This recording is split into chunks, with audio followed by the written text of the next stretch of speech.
أعوذ بالله من الشيطان الرجيم. بسم الله الرحمن الرحيم. طاسين تلك آيات القرآن وكتاب مبين هدى وبشرى للمؤمنين الذين يقيمون الصلاة ويؤتون الزكاة وهم بالآخرة هم يوقنون إن الذين لا يؤمنون بالآخرة زينا لهم أعمالهم فهم يعمهون أولئك الذين لهم سوء العذاب وهم في الآخرة هم الأخسرون صدق اللہ العظیم. یہ سورہ نمل کی ابتدائی آیتیں ہیں. سورہ نمل مکی سورت ہے. 19ویں پارے میں یہ سورت موجود ہے. ان آیتوں کا ترجمہ پھر سے سن لیتے ہیں. طاسین یہ حروف مقطعات میں سے ہیں. اس کا مطلب سوائے اللہ تعالیٰ کے کوئی نہیں جانتا. تلک آیات القرآن و کتاب مبین یہ قرآن اور واضح کتاب کی آیتیں ہیں. ہدی و بشری للمؤمنین جو ایمان والوں کے لیے ہدایت کا ذریعہ اور خوشخبری سنانے والی ہیں. الذین یقیمون الصلاة ویؤتون الزکاة وهم بالآخرة هم یوقنون یعنی ان لوگوں کے لیے ہدایت کا ذریعہ اور خوشخبری سنانے والی ہیں جو نماز قائم کرتے ہیں، زکوٰۃ ادا کرتے ہیں اور آخرت پر یقین رکھتے ہیں. ان الذین لا یؤمنون بالآخرة زینا لهم اعمالهم فهم یعمہون جو لوگ آخرت کو نہیں مانتے ہم نے ان کی نظر میں ان کے اعمال کو خوشنما بنا دیا ہے اس لیے وہ بھٹکے پھر رہے ہیں. اولئک الذین لهم سوء العذاب وهم فی الآخرة هم الاخسرون انہی لوگوں کے لیے بدترین عذاب ہے اور وہ آخرت میں بہت نقصان میں رہیں گے. یہ آیتوں کا ترجمہ تھے. ان آیتوں میں یوں فرمایا گیا کہ یہ قرآن کی واضح کتاب کی آیتیں ہیں اور یہ آیتیں خوشخبری سناتی ہیں ایمان والوں کو اور ہدایت کا ذریعہ ہے ایمان والوں کے لیے. تو اب سوال یہ ہوتا ہے کہ کیا جو لوگ ایمان والے نہیں ہیں قرآن کی آیتوں سے ان کو کوئی نفع نہیں پہنچتا؟ تو اس کا جواب یہ ہے کہ عام حالات کے اعتبار سے بیان کیا گیا ہے، ورنہ قرآن کی آیتوں سے ہر کوئی نفع اٹھا سکتا ہے. لیکن بات دراصل یہ ہے کہ قرآن کو ایمان والے ہی پڑھتے ہیں، ایمان والے ہی تلاوت کرتے ہیں، ایمان والے ہی اس کے احکامات پر عمل کرتے ہیں. لہذا قرآن کریم کا جو فائدہ ہے وہ ایمان والوں کو ہی پہنچتا ہے. اس کی مثال ایسی ہے، مثال کے طور پر ایک مسجد ہے. مسجد میں نمازیوں کو وضو کرنے کے واسطے انتظام کیا گیا ہے، حوض ہے، نل ہے، اور وضو کرنے کے بعد چہرہ، ہاتھ وغیرہ پوچھنے کے لیے ٹوال رکھے ہوئے ہیں. اب ایک آدمی مسجد میں آتا ہے، وضو کرتا ہے تو وہ اس ٹوال سے فائدہ اٹھائے گا، اپنے چہرے کو اور ہاتھ کو وضو کرنے کے بعد ان ٹوال سے پوچھے گا، صاف کرے گا. لیکن کوئی آدمی مسجد میں آتا ہی نہیں ہے تو پھر مسجد میں رکھے ہوئے ٹوال کا اس آدمی کو کوئی فائدہ نہیں پہنچے گا. بس یہی بات ہے قرآن کریم کے بارے میں کہ جو لوگ ایمان نہیں رکھتے ہیں، اللہ کو، اللہ کے رسول کو اور آخرت کو نہیں مانتے ہیں، وہ عام طور پر قرآن کو پڑھتے ہی نہیں ہیں. اور جب قرآن کو پڑھتے ہی نہیں ہیں تو پھر قرآن سے فائدہ کیسے پہنچے گا؟ اس لیے اس آیت کے اندر یوں بیان فرمایا گیا کہ یہ قرآن ہدایت کا ذریعہ اور خوشخبری سنانے والی ہے ایمان والوں کے لیے. اب سوال یہ ہے کہ ایمان والے کون، مسلمان کون؟ تو ہم یوں سمجھتے ہیں کہ جس نے بھی کلمہ پڑھ لیا وہ مسلمان. ایک کہاوت مشہور ہے، احمد، کالو اور رحمان، جس کا ختنہ وہ مسلمان۔ تو جس نے بھی کلمہ پڑھ لیا وہ مسلمان سمجھا جاتا ہے۔ لیکن قرآن نے مسلمان کس کو کہا ہے، مومن کس کو کہا ہے؟ قرآن کہتا ہے وَبُشْرَى لِلْمُؤْمِنِينَ، ایمان والوں کے لیے خوشخبری ہے اور ہدایت کا ذریعہ ہے۔ اور آگے ایمان والوں کا تعارف قرآن نے کروایا ہے، الَّذِينَ يُقِيمُونَ الصَّلَاةَ، ایمان والے وہ ہیں جو نماز قائم کرتے ہیں، وَيُؤْتُونَ الزَّكَاةَ، اور زکوٰۃ ادا کرتے ہیں، وَهُمْ بِالْآخِرَةِ هُمْ يُوقِنُونَ، اور آخرت پر یقین رکھتے ہیں۔ یہ ایمان والے ہیں۔ قرآن نے بتا دیا کہ ان کو ایمان والا کہا جائے گا۔ یہ ایک بات قابل غور ہے، دھیان دینے کے قابل ہے کہ قرآن کریم میں جہاں بھی ایمان والوں کا تذکرہ آیا ہے اس کے ساتھ ہی اعمال صالحہ کا بھی ذکر آیا ہے۔ اس سے یہ بات ثابت ہوتی ہے کہ صرف ایمان جس کے ساتھ اعمال صالحہ نہ ہو وہ کافی نہیں ہے۔ کسی نے صرف کلمہ پڑھا ہے، اعمال صالحہ کا ذخیرہ اس کے پاس نہیں ہے، تو یہ اس کی کامیابی کے لیے کافی نہیں ہے۔ یہ بات اور ہے کہ اللہ رب العزت اپنے فضل و کرم سے بغیر حساب کتاب کے اس کو جنت میں داخلہ عطا فرما دیں، ورنہ قرآن کریم میں آپ جہاں بھی دیکھیں گے جہاں ایمان کا تذکرہ ہے اس کے ساتھ اعمال صالحہ کا تذکرہ ہے۔ اس سے معلوم ہوتا ہے کہ ایمان کے ساتھ اعمال صالحہ کا ہونا بہت ضروری ہے۔ ایمان اور اعمال صالحہ میں چولی اور دامن کا تعلق ہے۔ صرف ایمان بھی کافی نہیں اور صرف اعمال صالحہ بھی کافی نہیں، بلکہ ایمان بھی ہونا چاہیے، اعمال صالحہ بھی ہونے چاہیے۔ نبی کریم صلی اللہ علیہ وسلم جس تعلیم کو لے کر دنیا میں آئے اس کا بنیادی مسئلہ یہ ہے کہ انسان کی نجات دو چیزوں پر موقوف ہے، ایک ایمان اور دوسرا عمل صالح۔ اسلام نے انسان کی نجات اور کامیابی کو انہی دو چیزوں پر مبنی قرار دیا ہے۔ لیکن افسوس کی بات یہ ہے کہ عوام میں ایمان کو تو بہت اہمیت حاصل ہے، لیکن اعمال صالحہ کی طرف توجہ زیادہ نہیں دی جاتی۔ تو ان لوگوں کو جاننا چاہیے کہ پورا قرآن کریم اس بات سے بھرا پڑا ہے کہ جہاں بھی ایمان کا تذکرہ ہے وہاں اعمال صالحہ کا بھی ذکر ہے۔ لہذا خلاصہ یہ کہ ایمان اور اعمال صالحہ میں بیلنس ہونا چاہیے۔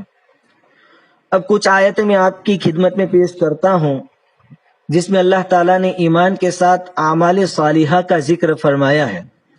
چنانچہ سورہ عصر کو آپ دیکھیے، اللہ تعالیٰ فرماتے ہیں والعصر ان الانسان لفی خسر الا الذین آمنوا وعملوا الصالحات وتواصوا بالحق وتواصوا بالصبر۔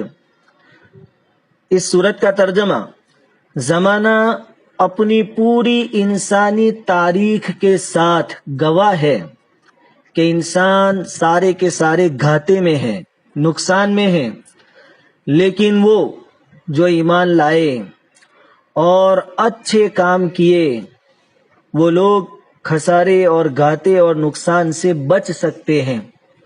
تو یہاں بھی دیکھ لیں، ایمان اور اس کے ساتھ اعمال صالحہ کی قید ہے۔ اسی طرح دوسری جگہ اللہ رب العزت کا ارشاد ہے سورہ 3 میں، لَقَدْ خَلَقْنَا الْإِنسَانَ فِي أَحْسَنِ تَقْوِيمٍ ثُمَّ رَدَدْنَاهُ أَسْفَلَ سَافِلِينَ إِلَّا الَّذِينَ آمَنُوا وَعَمِلُوا الصَّالِحَاتِ فَلَهُمْ أَجْرٌ غَيْرُ مَمْنُونٍ۔ ترجمہ، بے شک ہم نے انسان کو بہترین حالت درستی میں پیدا کیا، بہترین ڈھانچے کے ساتھ پیدا کیا، پھر اس کو سب سے نیچوں کے نیچے لوٹا دیا، لیکن جو ایمان لائے اور اچھے اعمال کیے تو ان کے لیے کبھی نہ ختم ہونے والی روزی اور مزدوری ہے۔ یہاں بھی اس بات کی طرف اشارہ کیا گیا ہے کہ پیدائش کے اعتبار سے انسان بالکل سلیم الفطرت پیدا کیا گیا، بہترین شکل و صورت کے ساتھ پیدا کیا گیا، لیکن پھر انسان خود اپنے برے اعمال کی وجہ سے نیچے طبقے میں پہنچ جاتا ہے، گھٹیا سے گھٹیا منزل تک پہنچ جاتا ہے اور اپنے آپ کو نقصان میں ڈال دیتا ہے۔ لیکن اس نقصان سے وہی بچ سکتے ہیں جو ایمان لائے، وعاملوا الصالحات، اور اچھے اعمال کیے، فلہم اجر غیر ممنون، ان کے لیے کبھی ختم نہ ہو ایسا رزق ہے جنت میں۔ اس سے بھی معلوم ہوا کہ ایمان کے ساتھ اعمال صالحہ کا ہونا ضروری ہے۔ یہودیوں کا دعویٰ تھا، قرآن کریم میں پہلے پارے میں نقل کیا گیا، وقالت اليہود والنصارى نحن ابناء اللہ واحباؤہ، یہود اور نصارہ کہتے ہیں کہ ہم تو اللہ کی اولاد ہیں، اللہ کے لاڈلے ہیں۔ یعنی یہود اور نصارہ کے کرتوت اور اعمال برے تھے۔ جب ان سے کہا جاتا تھا کہ آخرت سے ڈرو، برے اعمال چھوڑ دو، اچھے اعمال کرو، تو وہ یوں کہتے تھے کہ ہم تو اللہ کے اولاد ہیں، اللہ کے خاندان کے لوگ ہیں، اللہ کے چہیتے اور لاڈلے ہیں، اللہ ہمیں تھوڑی عذاب دے گا۔ اللہ رب العزت نے ان کے دعوے کو غلط قرار دیا اور علی اعلان قرآن میں اعلان فرما دیا، والذین آمنوا وعملوا الصالحات اولئک اصحاب الجنہ، کہ یہود اور نصارہ یوں کہتے ہیں کہ جنت ہماری ہے، ہم جنت کے وارث ہیں، تو ان کو جان لینا چاہیے کہ والذین آمنوا، وہ لوگ جو ایمان لائے، وعملوا الصالحات، اور جنہوں نے اچھے اعمال کیے، اولئک اصحاب الجنہ، وہ جنت والے ہیں۔ جنت میں جانے والے کون؟ جو ایمان لائے اور اچھا اعمال کیے۔ صرف ایمان کا دعویٰ کر دینے سے آپ جنت میں داخل نہیں ہو جائیں گے، الا یہ کہ اللہ چاہے۔ تو اس آیت کے اندر بھی اس بات کی طرف اشارہ ہے کہ جنت کا حاصل ہونا نسل اور قومیت پر موقوف نہیں ہے، بلکہ جنت کا داخلہ ایمان اور اعمال صالحہ پر موقوف ہے۔ جو شخص جنت کی ایک قیمت ادا کرے گا، یعنی ایمان لائے گا اور اعمال صالحہ کرے گا، جنت اس کی ملکیت ہو جائے گی۔ اسی طرح دوسری جگہ اللہ تعالیٰ نے ارشاد فرمایا، ان الذین آمنوا والذین ہادوا والصابئون والنصارى من آمن باللہ والیوم الآخر وعمل صالحا فلا خوف علیہم ولا هم یحزنون، بے شک جو مسلمان ہیں اور جو یہود ہیں اور صائبین ہیں اور نصارہ ہیں، ان میں سے جو کوئی اللہ پر اور پچھلے دن پر ایمان لائے اور اچھے کام کرے، نہ تو ان پر ڈر ہے اور نہ وہ غمگین ہوں گے۔ اس آیت کا منشا بھی یہی ہے کہ فلاح اور کامیابی کا حاصل ہونا کسی نسل یا قومیت پر موقوف نہیں ہے، اور نہ کسی مذہب اور ملت کی طرف رسمی نسبت سے جنت ملنے والی ہے، بلکہ احکام الہی پر یقین لانا اور احکام الہی کے مطابق عمل کرنا، یہ جنت کے داخلے کے لیے ضروری ہے۔ ایمان نہیں ہے، اعمال برے ہیں، تو جنت میں داخلہ ممکن نہیں ہے۔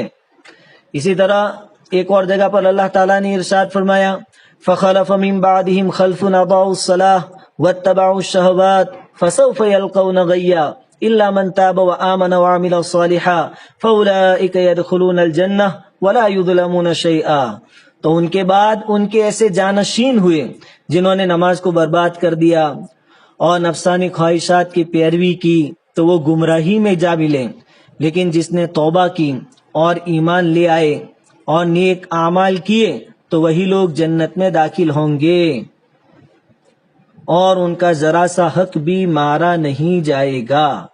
ان تمام آیتوں سے اور اس جیسی دوسری آیتوں سے یہ بات صراحتاً ثابت ہوتی ہے کہ صرف ایمان لے آنا کافی نہیں ہے، ایمان کے ساتھ اعمال صالحہ کا ہونا بہت ضروری ہے، جس کے بارے میں آج امت مسلمہ بہت زیادہ غفلت میں پڑی ہوئی ہے۔ تو قرآن میں جہاں کہیں بھی ایمان کا تذکرہ ہے، ساتھ میں اعمال صالحہ کا تذکرہ بھی ضرور کیا گیا ہے۔ تو ایمان والوں کو چاہیے کہ ایمان لے آنے کے بعد اعمال صالحہ کی بھی فکر کریں۔ اب اس آیت کریمہ کے اندر ایمان والوں کی صفات بیان کی گئی ہیں، پہلی صفت ہے الذین یقیمون الصلاۃ. پہلی بات یہ یاد رکھیں کہ عبادتیں دو طرح کی ہے، ایک بدنی عبادتیں اور ایک مالی عبادتیں. بدنی عبادتیں جیسے نماز ہے، روزہ ہے، اور دوسری ہے مالی عبادتیں جیسے زکوٰۃ ہے، صدقہ ہے، اور ایک تیسری قسم کی عبادت ہے جو بدنی بھی ہے اور مالی بھی ہے جیسے حج ہے، کہ اس میں بندے کے پیسے بھی خرچ ہوتے ہیں اور اس کا جسم بھی کام میں آتا ہے. تو یہاں نماز کا ذکر کر کے بدنی عبادتوں میں سب سے افضل جو عبادت تھی وہ اللہ رب العزت نے یہاں پر بیان فرما دی. سب سے افضل عبادت بدنی عبادتوں میں نماز ہے، اور ایک ایمان والا نماز کی اہمیت کو اچھی طرح جانتا ہے. ہم جانتے ہیں کہ نماز اس کا بدلہ آخرت میں بہت کچھ ملنے والا ہے، لیکن کیا ہم جانتے ہیں کہ نماز کے اخلاقی بھی فائدے ہیں، معاشرتی بھی فائدے ہیں. نماز تو در حقیقت ایمان کا ذائقہ ہے، ایمان کا مزہ ہے. نماز روح کی غذا ہے، دل کی تسکین کا سامان ہے. لیکن اس کے ساتھ ساتھ نماز مسلمانوں کے اجتماعی، اخلاقی، تمدنی اور معاشرتی اصلاحات کا بھی کارگر آلہ ہے. یعنی اسلامی معاشرے کے سدھار میں نماز کا بڑا دخل ہے. نبی کریم صلی اللہ علیہ وسلم کے ذریعے سے اخلاق و تمدن اور معاشرت کی جتنی اصلاحیں وجود میں آئی، ان کا بڑا حصہ نماز کی بدولت حاصل ہوا. یعنی عرب کے معاشرے میں نبی کریم صلی اللہ علیہ وسلم نے جو اصلاح کا عمل کیا اس میں زیادہ تر نماز کا دخل تھا. اسی کا اثر ہے کہ اسلام نے ایک ایسے بدوی یعنی دیہاتی، وحشی اور غیر متمدن ملک کو، جس کو نہ پہننے اوڑھنے کا کوئی سلیقہ تھا، نہ کھانے پینے کا کوئی سلیقہ تھا، لیکن ایسی قوم میں چند سال میں ادب و تہذیب کا اعلیٰ معیار قائم کر دیا. ایسی قوم کو جو ان پڑھ سمجھی جاتی تھی، ناخواندہ سمجھی جاتی تھی، جاہل سمجھی جاتی تھی، نماز نے ان کو ادب و تہذیب، تمدن، اخلاق اور معاشرت کے اعلی درجے پر پہنچا دیا. دیکھو نماز کے فائدے کیا ہوئے معاشرے میں. بڑی بڑی باتیں ہم سن لیتے ہیں. دیکھو نماز کے فائدوں میں ایک فائدہ بالکل ابتدائی چیز، ستر پوشی کا خیال، کہ نماز میں ستر کو چھپانا شرط قرار دیا گیا کہ جو بھی بندہ نماز پڑھے اس کے لیے ضروری ہے کہ اپنے ستر کو چھپائے. انسان کا شرم و حیا کی نگہداشت کے لیے، حفاظت کے لیے اپنے جسم کے بعض حصوں کو چھپانا بہت ضروری ہے. عرب کے بدو اس تہذیب سے بالکل ناواقف تھے، بلکہ شہروں کے رہنے والے بھی اس سے بے فکر تھے. یہاں تک کہ غیر قریشی عورتیں جب حج کے زمانے میں حج کے لیے مکہ میں آتی تھی تو اپنے کپڑے اتار دیتی تھی. اور مشرکین کا بھی یہ عالم تھا کہ وہ یوں کہتے تھے کہ جن کپڑوں میں ہم نے گناہ کیے ہیں ان کو پہن کر کعبہ کا طواف کیسے کر سکتے ہیں. تو وہ لوگ بھی طواف سے پہلے اپنے کپڑے اتار دیتے تھے، اور بعض عورتیں بھی ننگی ہو کر طواف کرتی تھی. اسلام آیا تو اس نے ستر چھپانے کو ضروری قرار دیا، یہاں تک کہ ستر چھپائے بغیر اسلام کے نزدیک نماز ہی درست نہیں ہوتی. چنانچہ قرآن کریم میں آیت نازل ہوئی، خذوا زینتکم عند کل مسجد، ہر نماز کے وقت اپنے کپڑے پہن لو. مردوں کے لیے کم از کم ناف سے گھٹنے تک اور عورتوں کے لیے پیشانی سے لے کر پیروں تک چھپانا نماز میں ضروری قرار دیا.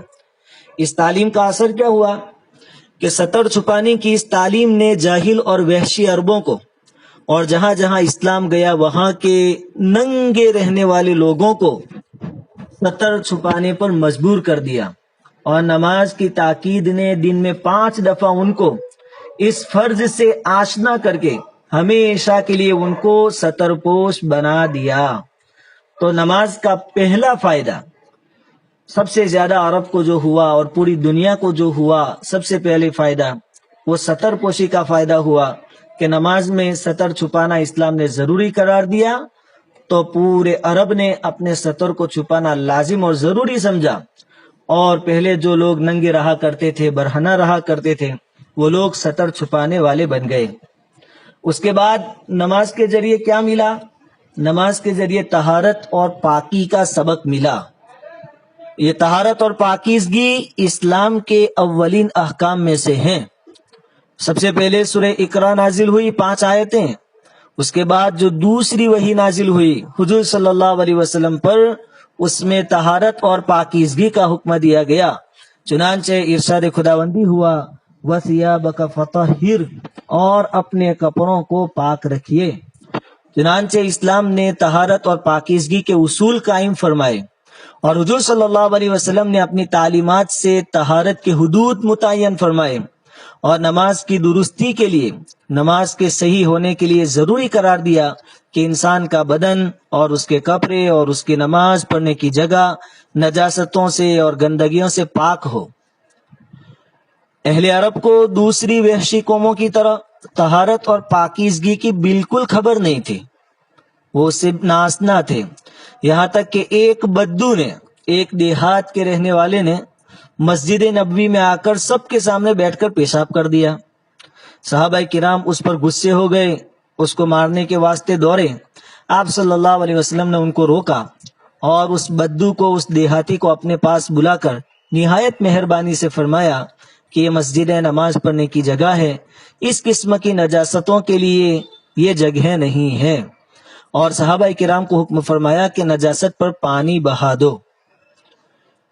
خیر، اسی طرح طہارت کی اہمیت شریعت میں کتنی ہے کہ ایک دفعہ ایک قبر کے پاس سے حضور صلی اللہ علیہ وسلم کا گزر ہوا تو آپ صلی اللہ علیہ وسلم نے فرمایا کہ اس قبر والے پر اس لیے عذاب ہو رہا ہے کہ یہ پیشاب کے چھینٹوں سے بچتا نہیں تھا۔ گرج یہ ایک چھوٹی سی شرط تھی نماز کے لیے، لیکن اس نے پورے عربی معاشرے کو پاکی کا سبق پڑھا دیا، اور اس کے ذریعے پوری دنیا کو پاکی کا سبق ملا۔ چنانچہ طہارت کو اور پاک اور صاف رہنے کو شریعت میں بہت پسند کیا جاتا ہے۔ قرآن کریم میں اللہ رب العزت کا ارشاد ہے فِيهِ رِجَالٌ يُحِبُّونَ أَن يَتَطَهَّرُوا وَاللَّهُ يُحِبُّ الْمُطَّهِّرِينَ کہ مسجد قباء میں کچھ لوگ ایسے ہیں، کچھ نمازی ایسے ہیں جو پسند کرتے ہیں کہ وہ پاک اور صاف رہیں، اور اللہ تعالیٰ پاک صاف رہنے والوں سے محبت کرتا ہے۔ تو نماز کا معاشرے کو دوسرا فائدہ یہ ہوا کہ معاشرے کو پاکی کی اور طہارت کی تعلیم ملی۔ تیسرا فائدہ نماز کا یہ ہوا کہ وہ انسان کو اپنے جسم اور اعضاء کے پاک اور صاف اور ستھرا رکھنے پر مجبور کرتی ہے۔ دن میں عموماً 5 دفعہ ہر نمازی کو منہ، ہاتھ، پاؤں جو اکثر کھلے رہتے ہیں ان کے دھونے کی ضرورت پیش آتی ہے۔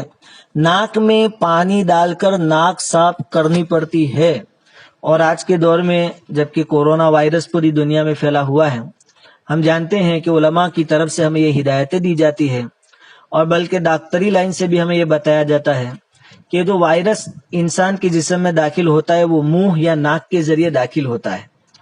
تو شریعت نے تو وضو کے وقت اور غسل کے وقت ناک میں پانی ڈالنے کا بھی حکم دیا، اور یہ آج سے 1450 سال پہلے سے حکم دے دیا۔ یہ شریعت کی خوبی ہے کہ ریسرچ کرنے کے بعد، بہت زیادہ ریسرچ کرنے کے بعد سائنس جس نتیجے پر پہنچتی ہے آج کے دور میں، وہ باتیں ہماری شریعت نے آج سے 1400 سال پہلے بیان کر دی ہے۔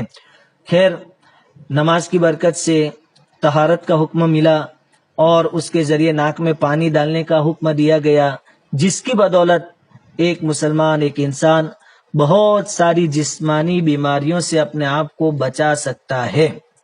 اسی طرح نماز کی برکت سے معاشرے کو کیا ملا کہ اہل عرب جو تھے اس زمانے میں، اور خاص کر کے دیہات کے رہنے والے، وہ اپنے دانتوں کو بہت کم صاف کرتے تھے، جس سے منہ کا گندا رہنا، منہ میں سے بدبو کا آنا، ایسی عجیب و غریب حالت ان کی ہوا کرتی تھی، اور طرح طرح کی بیماریاں پیدا ہوتی تھی۔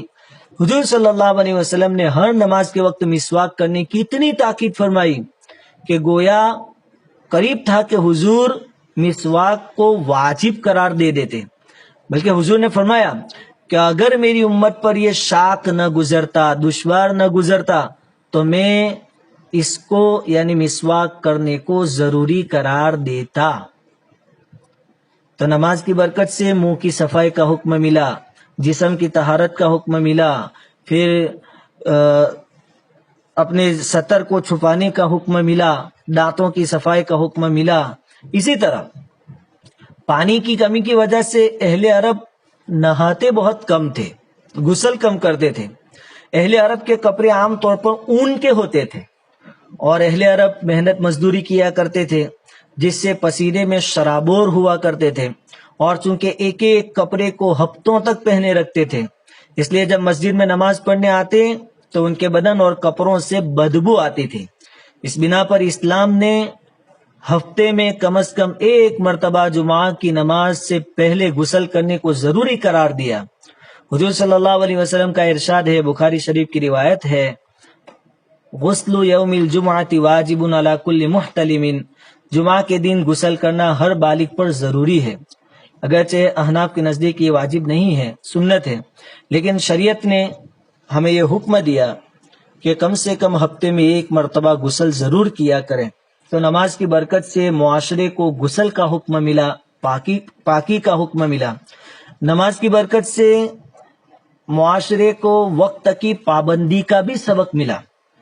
انسان کی کامیاب عملی زندگی کا سب سے بڑا راز یہ ہوتا ہے کہ اس کے تمام کام مقررہ وقت پر ہوں۔ انسان اگر کامیاب ہونا چاہے تو اس کے لیے ضروری ہے کہ اپنی زندگی کا ایک شیڈیول بنائے، ٹائم ٹیبل بنائے، ہر کام کے لیے ایک وقت مقرر کرے۔ اگر اس ترتیب سے کوئی بندہ کام کرتا ہے تو آدمی کامیاب ہو سکتا ہے۔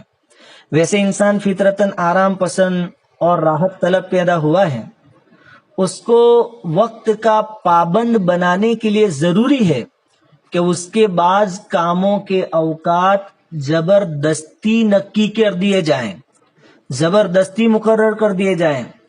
مثال کے طور پر کاروبار کے کاموں میں آپ کو یہ اصول نظر آتا ہے کہ ایک آدمی کو 10 بجے اپنے آفس پر جانا ہوتا ہے، تو آدمی بڑی فکر کے ساتھ کم سے کم 8 بجے جلدی اٹھ جاتا ہے، غسل وغیرہ سے فارغ ہو جاتا ہے، ناشتے سے فارغ ہو جاتا ہے، تو 10 بجے جانا ہے، اس سے پہلے 1-2 گھنٹے پہلے یہ تیاری کر لیتا ہے، کیونکہ وہ 10 بجے کا جو آفس کا ٹائم تھا اس نے ان تمام چیزوں کا اس کو پابند بنا دیا کہ آفس جانے سے پہلے کے جتنے بھی کام ہیں وقت پر ہو جائیں۔ اسی طرح شریعت نے نماز کے وقت مقرر کر دیے تاکہ انسان کی زندگی میں ایک شیڈیول قائم ہو جائے، ایک ترتیب قائم ہو جائے، اور نماز کے وقت کی رعایت کی بدولت انسان کے دوسرے تمام کام بھی وقت پر ہو جائے، انسان اس کی فکر کرنے والا بن جائے۔ اسی لیے وہ لوگ جو نماز کے پابند ہیں، خاص کر کے جماعت کے ساتھ نماز کی پابندی کرتے ہیں، ان کے وقتوں کو آپ دیکھیں گے، ان کی پورے دن کی ترتیب کو دیکھیں گے، خود بخود منظم ہوتی ہے، ایک شیڈیول ہوتا ہے ان کا، کھانے پینے کا وقت مقرر ہوتا ہے، وقت پر سونا، وقت پر اٹھ جانا، یہ اپنے آپ کے لیے ضروری سمجھتے ہیں۔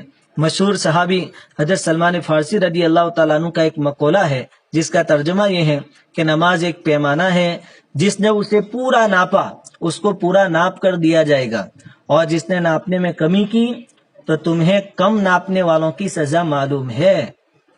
تو اس قول کا ایک مطلب یہ بھی ہو سکتا ہے کہ نماز ہر مسلمان کے کام کا پیمانہ ہے، اسی سے اس کی ہر چیز ناپی جا سکتی ہے۔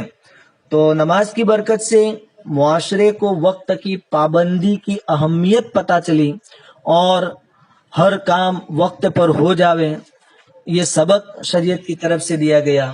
اسی طرح نماز کی بدولت انسانی معاشرے کو صبح میں جلدی اٹھنے کا سبق بھی ملا۔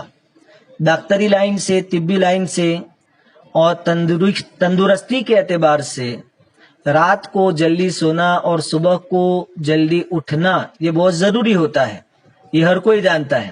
جو لوگ نماز کے پابند ہیں وہ اس اصول کی خلاف ورزی کبھی نہیں کر سکتے۔ جب تک رات کو وقت پر سو نہیں جائیں گے، صبح کو وقت پر آنکھ نہیں کھل سکتی۔ اسی لیے حضور صلی اللہ علیہ وسلم نے رات کو عشاء کی نماز کے بعد بیکار اور فضول باتیں کرنے سے اور قصہ کہانیاں کہنے سے منع فرمایا تاکہ وقت پر سونے سے وقت پر آدمی کی آنکھ کھل سکے اور صبح میں جلدی سے ایک ایمان والا اٹھ جائے اور اس کے کانوں میں مؤذن کی پیاری آواز آ جائے الصلاۃ خیر من النوم کہ نماز سونے سے بہتر ہے۔ تو جیسے یہ صدا اس کے کان میں آئے بندہ اللہ کی یاد کی طرف متوجہ ہو جائے، مسجد کی طرف دوڑنے والا بن جائے۔ نماز کی برکت سے خدا کا خوف معاشرے کو نصیب ہوا۔ ایک مسلمان جو نماز پڑھتا ہے جب کبھی غلطی سے یا بشری کمزوری کی وجہ سے اس کا قدم ڈگمگاتا ہے تو رحمت الہی اس کا ہاتھ تھام لیتی ہے، اس کو اپنے کام پر ندامت ہوتی ہے، اس کو اپنے خدا کے سامنے جاتے ہوئے شرم آتی ہے، اس کا ضمیر اس کو ملامت کرتا ہے، وہ لوگوں سے اس بنا پر شرماتا ہے کہ وہ کہیں گے کہ نمازی ہو کر اس قسم کے کام کرتا ہے۔ اس کے پیر برائی کے راستے پر پڑتے وقت کانپتے ہیں۔ غرض نماز انسان کے اخلاقی جذبات کو بیدار کرتی ہے اور برائیوں سے بچاتی ہے، اور خود اللہ رب العزت نے نماز کی صفت بیان کی ہے ان الصلاۃ تنہی عن الفحشاء والمنکر کہ نماز بلا شبہ بے حیائیوں سے اور بری باتوں سے روکتی ہے۔ تو نماز کی برکت سے خوف خدا بھی نصیب ہوتا ہے اور بھی نماز کے بہت سارے فائدے ہیں۔